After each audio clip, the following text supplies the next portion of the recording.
BC is home to 27 of Canada's 51 staffed lighthouses, but that number could drop by the winter. Plans are underway to remove lighthouse keepers from 2 historic stations on Vancouver Island. CTV's Becca Clarkson explains why and how some locals are fighting to save these jobs.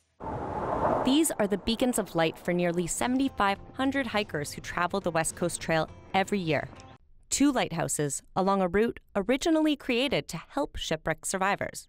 Now, these pieces of history are in jeopardy of losing their keepers, but not without a fight. We absolutely are pushing back, and coastal people and the nations and the communities impacted are absolutely, furious with the government. The Canadian Coast Guard announced in July that it's pulling lighthouse keepers from duty at the Carmana and Pachina Point stations. Federal officials say a recent assessment of the sites found the grounds are unstable, placing keepers in danger. The plan is to relocate staff before winter weather arrives and automate the stations.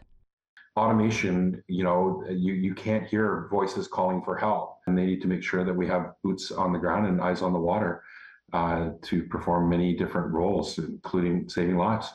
MP Gord Johns has launched a petition calling for a pause in plans to allow for proper consultation with First Nations and the union representing lighthouse keepers. In a statement to CTV News, the Canadian Coast Guard says it plans to engage with First Nations and other stakeholders after the lighthouse keepers are moved, explaining, "Right now, our priority is the safety of lightkeepers. But concerns are growing for the safety of mariners and hikers." You only have minutes sometimes in these situations. Lightkeepers have pulled people out of the water numerous times. Jim Abrams would know, having worked as a lighthouse keeper in BC for 25 years. I offered my job to the Director General of Coast Guard during one of the last fights if he could show me that all of the services that we offered could be offered by automated sources, and he was unable to do it.